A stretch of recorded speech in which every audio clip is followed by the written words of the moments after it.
Yay. Hi again. Oh wait, I don't think I can hear you. Say something. Okay, I hear Testing. you now. Okay, Yeah. perfect. Okay. Okay. Well, thank you for that clarification. That definitely paints it so much better for me. It makes sense. Um, okay, there's a few times you mentioned safety, and that was actually the other question that I wanted to ask you.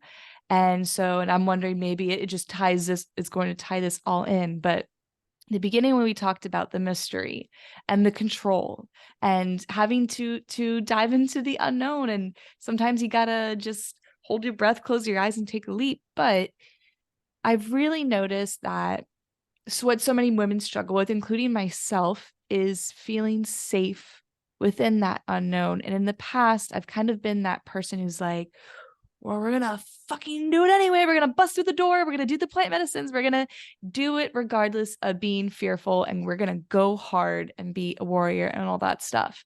And this year, that just no longer works for me. I have to feel safe to a certain degree to step in. And I don't have to leap off the cliff into the abyss every single time. I can actually hang out in the shallow end, and I can hang out in the deep end and make my way back and check in and say, okay, how are we feeling here? So I would love to hear your your opinion on safety within all these matters, and also how you have helped yourself feel safe within doing this, as well as the women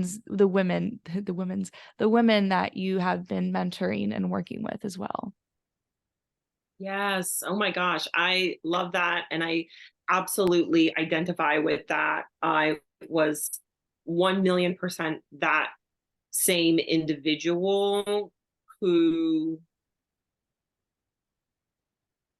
yeah, it's like I was almost so out of touch with my true like feelings and emotions of feeling fearful or unsafe, that even when something seemed unknown and like, okay, this is unknown and kind of I'm gonna just do it anyway and bust through it.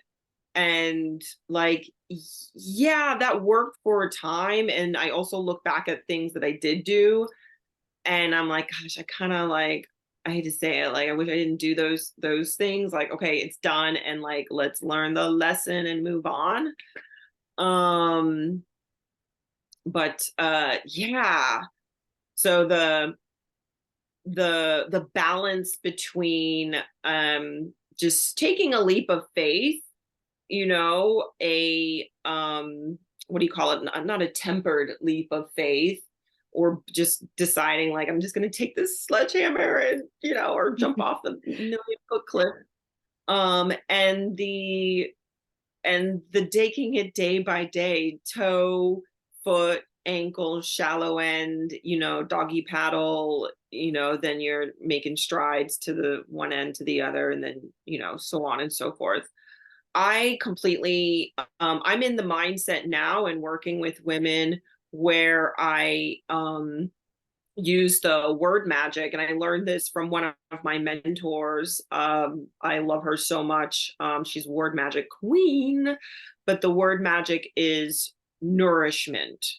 So when we think about women, which a lot of us have a lack of nourishment, spiritually, physically, I would say, even food wise, um, mentally, and all the tallies, a lack of nourishment because they're always giving to others and trying to produce. If they're not giving to others, they're just producing for worth and value, proving, is to nourish oneself by slowing down, right?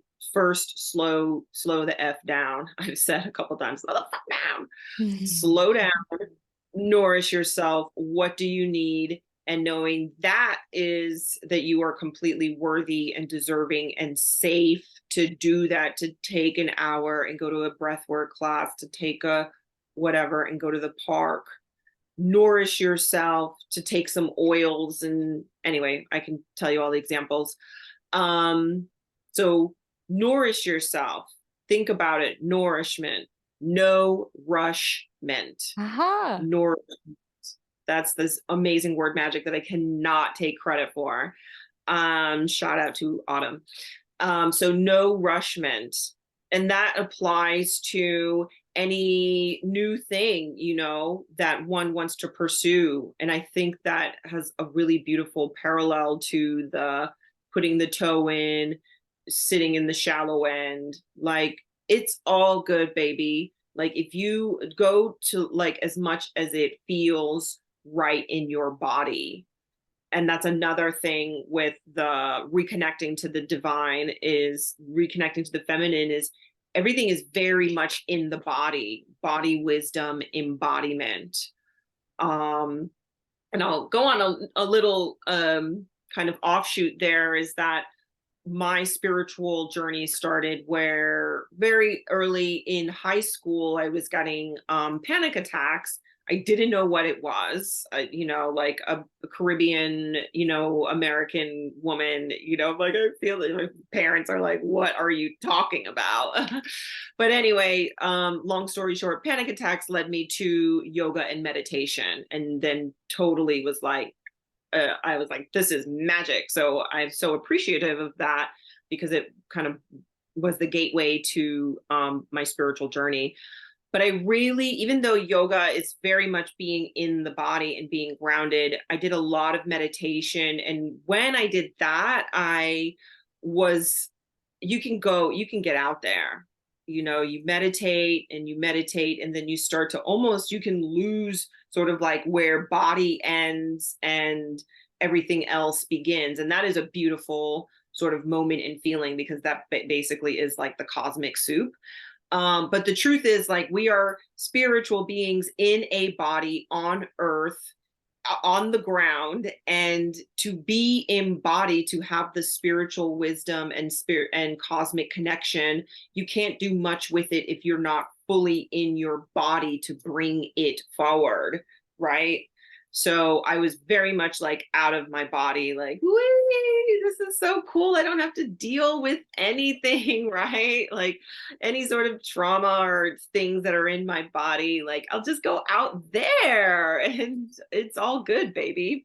So there was definitely a disconnect there, and coming into learning the sort of feminine wisdom, coming back into my body and feeling like there's a lot of discomfort in here, man. That was old wounds and traumas. But you also feel the wisdom and the knowingness, and you acknowledge, like, I think I feel like a little timid in this area, and I'm just going to dip a toe in. And that's okay. Like, it's okay. I don't have to be the bulldozer NASCAR driver that I always was. I'm going to be gentle with body, spirit, and soul, all in alignment, and just flow with it, knowing that I am also completely supported by the universe.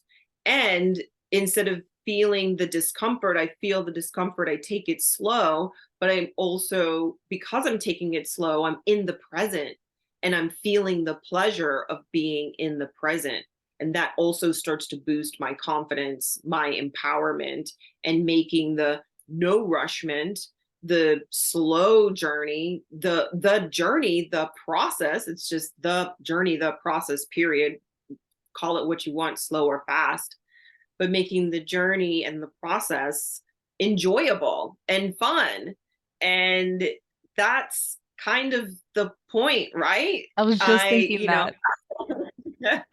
I used to think it's like, you get a goal, you meet it, on to the next, meet it, on to the next, meet it, on to the next, and then what? But it's like, I am in a body, and it's amazing, and I have these senses, and it's so much fun and so much pleasure. And yes, I experience the polarity of the emotions, but the polarity of the emotions, that's actually just all God. So you can, one, get to a point where it's almost orgasmic to feel like dude, this is heartbreak and sadness, and this is true love, romance, and partnership, and it's all God. Like, you know, that's kind of an interesting place to be, when you can be in those polarities and see God in all of them and experience all of it. Not saying we all have to just like pretend like, wow, this heartbreak is so orgasmic. Like, yeah, it's sad, but also it's God.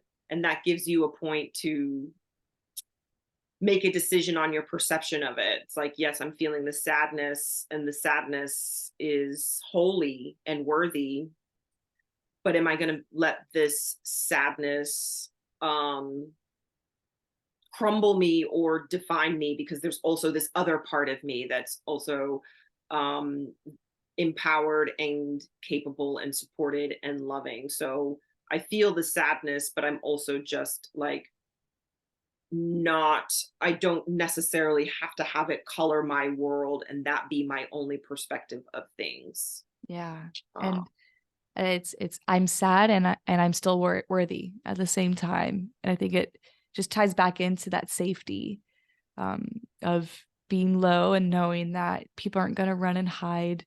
You're not going to lose everything around you just because you're not at that peak experience there. Hmm. yeah.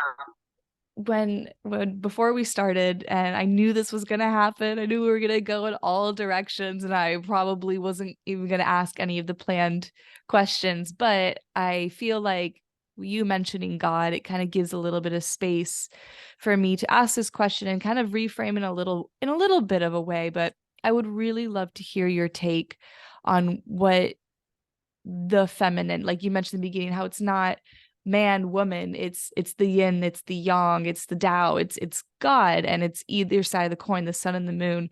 But I think the message too, just saying for anyone who's listening and wants to share this with someone who needs to hear it, I think men and women deserve to hear this message and to receive that kind of permission of doing the work and nourishing the hell out of yourself because it feels so good. But um I would love to hear your take on the feminine, that's God side, that feminine side of God, and how that has manifested in your life as a woman and shifted your identity within all of that as a woman. Wow, I love that. That's so cool.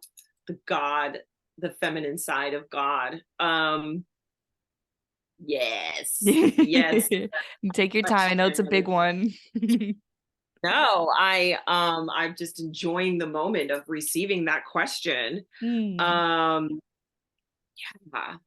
So I like to think of it, and another coach kind of took me through this meditation that really resonated for me.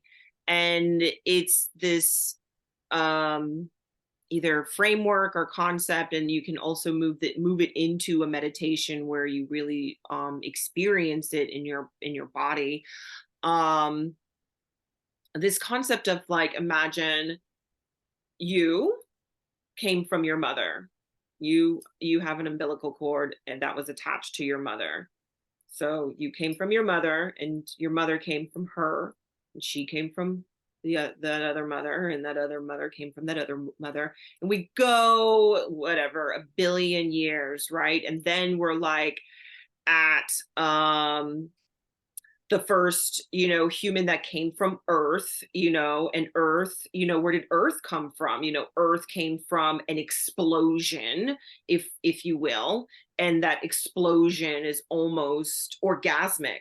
Think, if you think about that, the orgasmic explosion that is creation, that orgasmic experience that you have, that does create, a child, that does create an idea.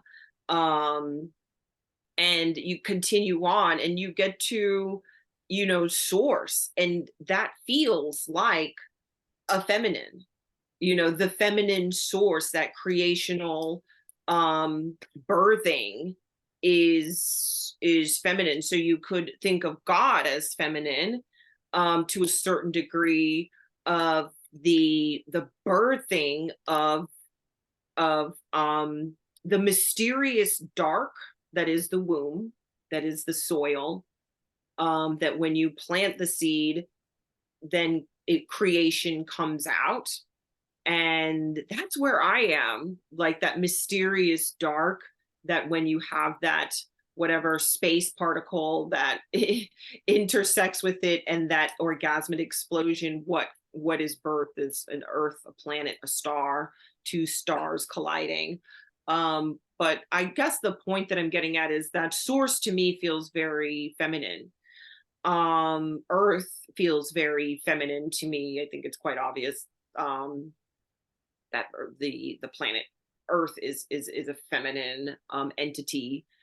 All that she births and gives and And nurtures from her body requires. Yeah. and requires. Yeah, she is a definite metaphor, allegory for, like, for us, a beautiful mirror and reflection um of this incredible organism that holds separate poles, the polarity that it's summer on one side and winter on the other side of the hemisphere. And for us too, where, there is light and there is depth and dark, and there are seasons to us and cycles to us, where it's day and night and also seasons. And there's so much happening, and how we can hold it all, just like the earth holds all of those paradoxes and all of those polarities all at the same time. Um,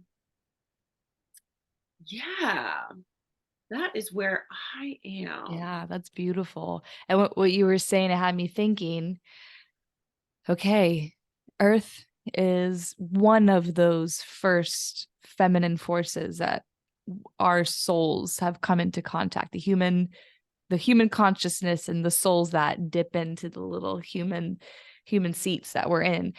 It's that very first thing. So it's something we've always known. And yet the nature of the feminine is the mystery. So when we end up in the dark and there's that mysterious, and I feel like what you were saying, it just kind of pulled me into that reminder of what we think we don't know, we've known all along.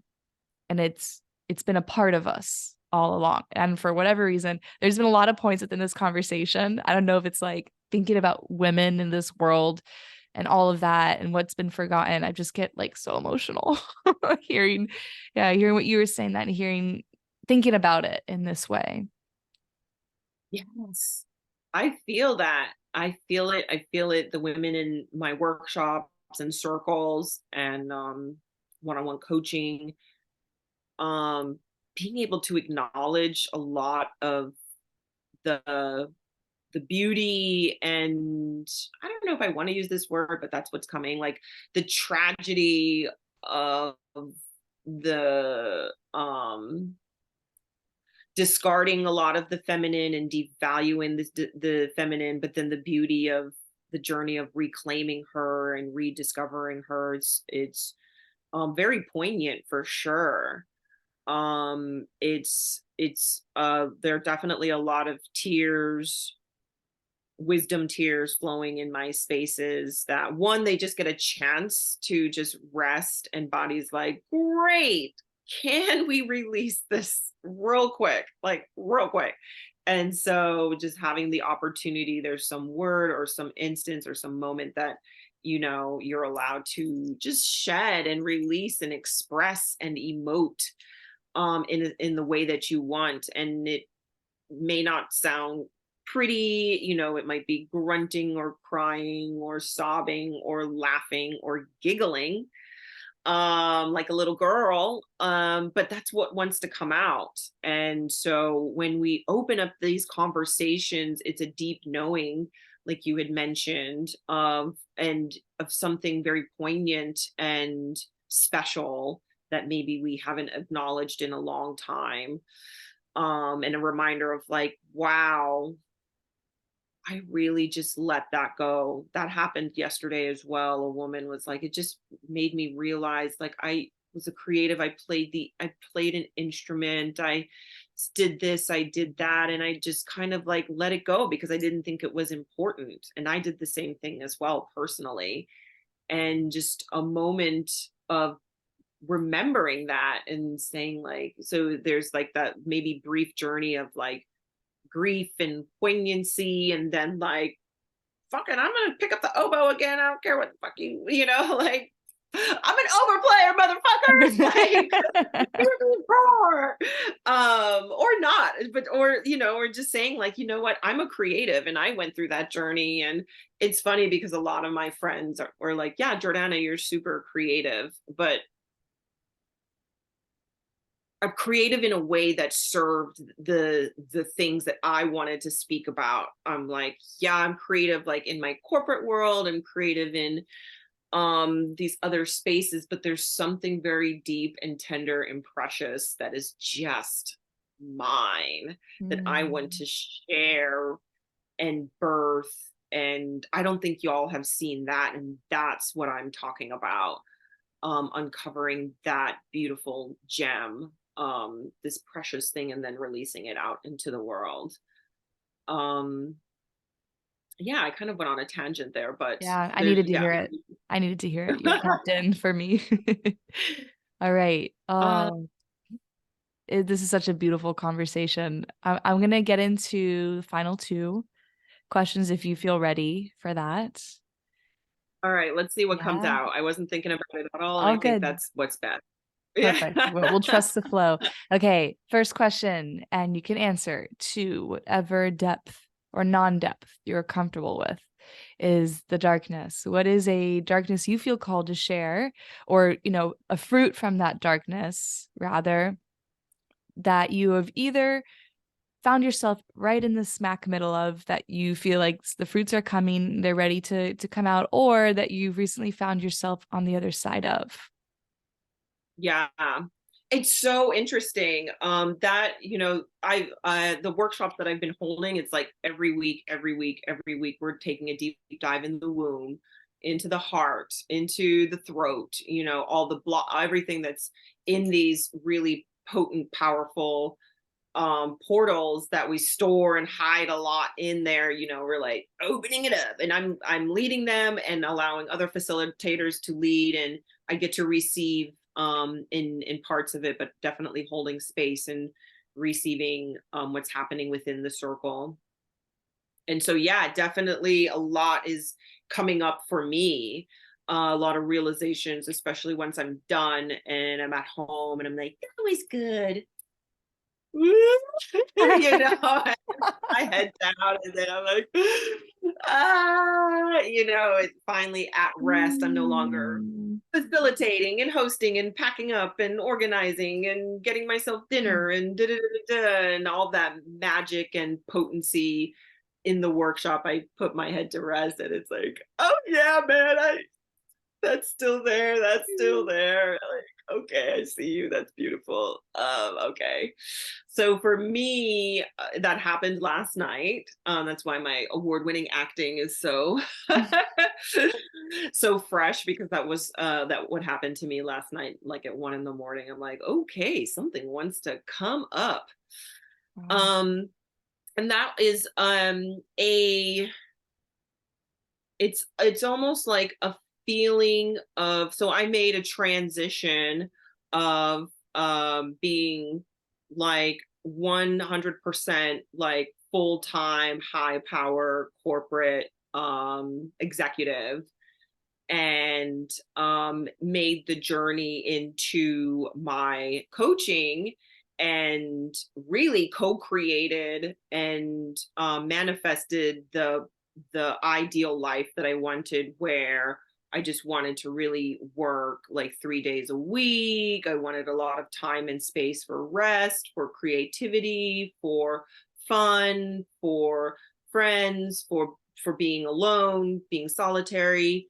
And I definitely created, that's why when we were logging into the podcast, I'm like, yeah, dude, totally flow. And I created that moment. But and I love it. I'm like, bro, like manifestation works, people. You can do it. Here I am. Um, there are parts of me that are still like, what did you do? Like, why did you do that? I had this really amazing life in San Francisco, and it's like we were like that, living that city corporate high power life, and like, what is this? So it's like a judgment of like my own dream life that I dreamt about and manifested when I was in my corporate life. It is fucked, man. No, it's all love, it's all God, but it, and I'm not trying to get too logical in my head and analytical about it. I'm like, it's an emotion that just wants to be felt and needs to be felt and emoted and released, and I'm not going to overthink it. But it's like the shame and this judgment around like the safety of and sexiness and the value of that previous life, the perception of the value of that previous life, and the perception of the value of this. So it's really amazing what is in there. In there. Yeah. And there's been others, things with like father wounds and mother wounds that have been come out the other side of, but I still feel like there's some like some trace things like still hanging around, but they no longer have like an effect on me. They're not driving or controlling me to make decisions or feel a certain way or get stuck in a certain like level of thinking or energy that I'm like, oh, that's interesting. That popped in, but okay, I can shift and I'm not going to get kind of stuck in something and move into anger and despair or anything like that. Um yeah, Yeah. Thank you for being so honest about that because, absolutely. we want to come off as we're living it and, that's what sells in that old story. And for me, in this new story, honesty is what, you know, brings me to someone more than anything, not perfection, not knowing what you're doing all the time. So I see you and I'm really grateful that you're showing up Thank in this you. room. Yeah. Yeah, Okay. I agree. And I'll quickly say that Mhm. if we, the more that we can express, and there's like a difference between like sharing that vulnerability, feeling like I'm safe to share that, like with you. I know that this will be received with an open heart, non-judgment. Not that I'm afraid of judgment, but so this feels like a really very open, beautiful space to get in there and definitely show all the cards. Um, but knowing like the difference of like just like oversharing with everyone, like calling like, okay, let me tell you what happened last night. My father wound is just like, ooh, and like your homegirl's like, cool. So are we gonna go see the Barbie movie? And, like she's not ready for that sort of thing right now.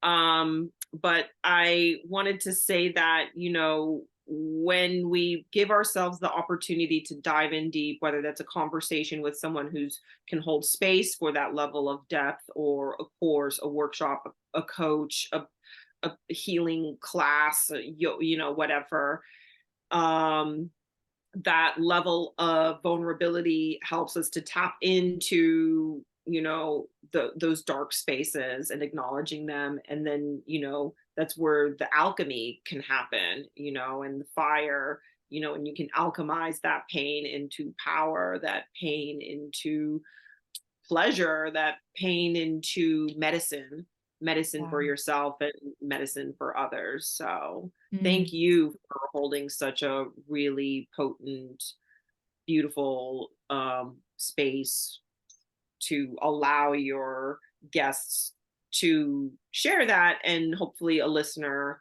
might receive a bit of medicine from it.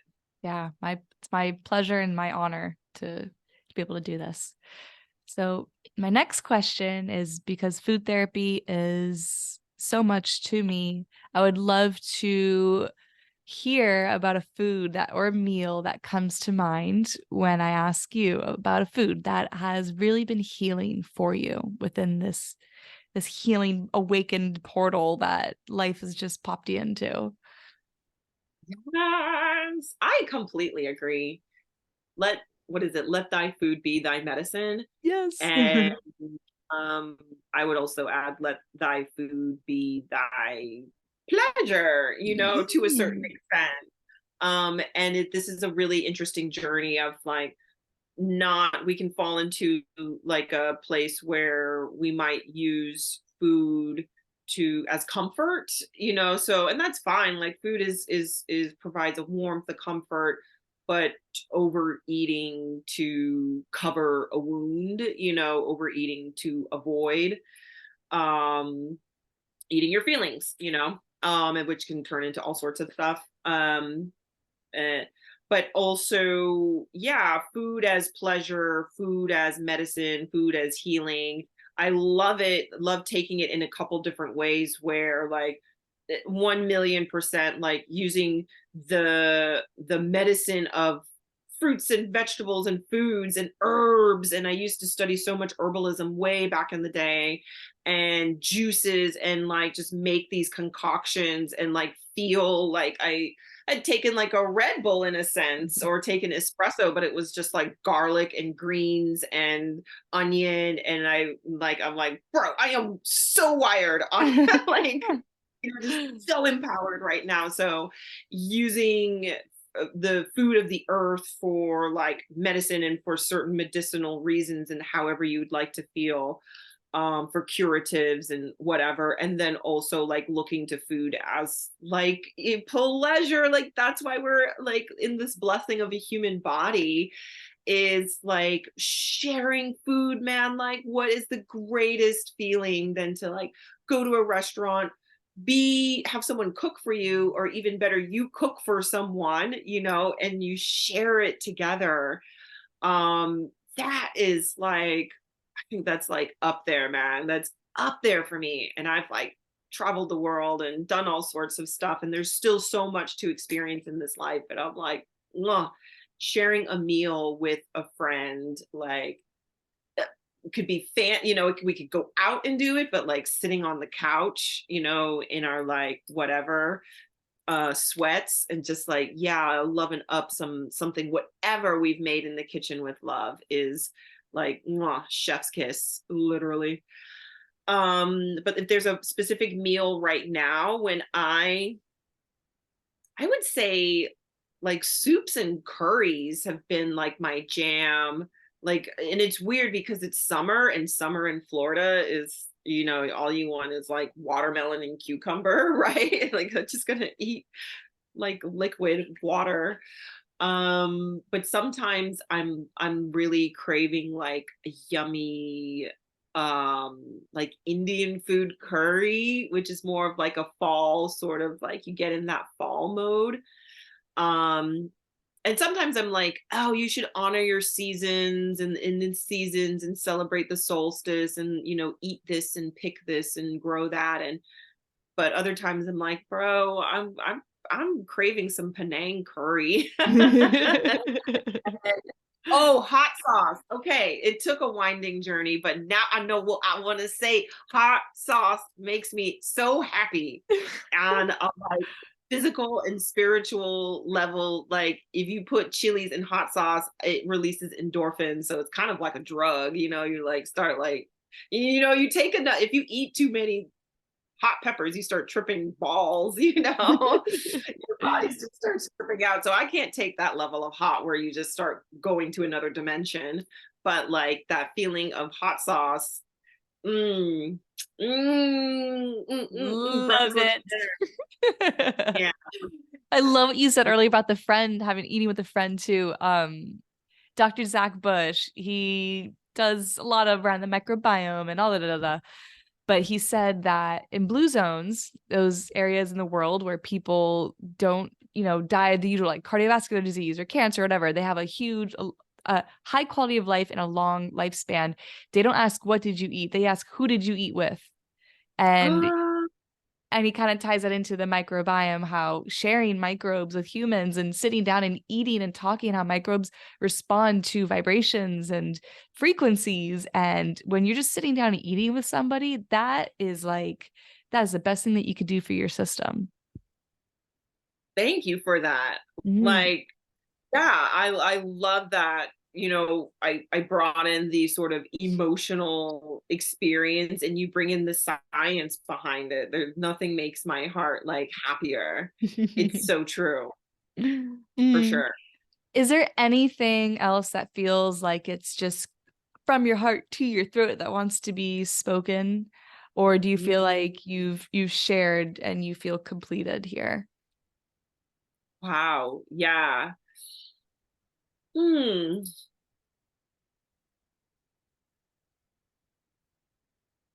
I am so proud and happy for all of us collectively. We're all doing our best.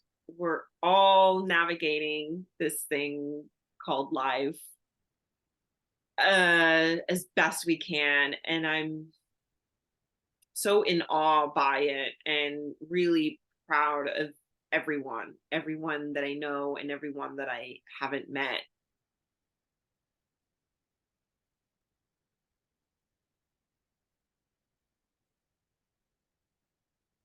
I was listening to Abraham Hicks, and she said something that it's not as super profound, but she's like, listen, we didn't come to Earth. I'm looking on my phone because I wrote it down, but I write everything down. Every single thing I write down's in here. Oh, it's losing its potency. Oh, good. Yeah, what did it, it's like we didn't come to Earth to face life. We came to Earth to create life, something like Mm. this, where sometimes we get stuck in this mode of like, well, this is what life is, right? You're like, and so you hear it like, yeah, and so c'est la vie, so is life, this is how it is, and we're just going to do our best to shoulder it and take it on and that sort of thing. And we kind of just, we're all doing our best and we're facing life. But really, when we can kind of move to a higher perspective and like within our body, moving into a higher perspective, it's like we're actually creational beings. And like the universe and spirit guides and your inner self and your higher self are just like waiting to co-create consciously with you, because you're co-creating all the time, right? You're creating your reality whether or not you know it. And so like just this reminder, like this invitation to like, let's like consciously co-create together. um and yeah, being pleasant, being present and in pleasure and joy. And when you're present, you're in your power and you see that beauty. So that was kind of like all broken up all over the place, but that's basically what wanted to come out. Yeah. I love your brain, Jordana, and I love your heart too. Just everything you said, all the things that you've been saying have really been hitting me right where they need to be, right where they need to be felt. I'm Thank so, you. so grateful for this conversation, and I want you to share, how can people find you? Yay. People can find me on Instagram at Jordana underscore Grace underscore. That's the best way to find me. And I have the link tree where I have free resources, a free guide. I'm creating some ebooks and courses. And yeah, the best ways to follow me on Instagram there, where you'll see my in-person events, my workshops, my offerings, books, and courses that are all to be released very soon, and retreats. Yay! So I hope to see Yay. everyone there. Thank you so Mm, much. thank you so much. This was, yeah, everything. It was more than I thought. So thank you for bringing it to the table. You bet. And And I love your brain too. thank you. All right, I'm gonna pause recording.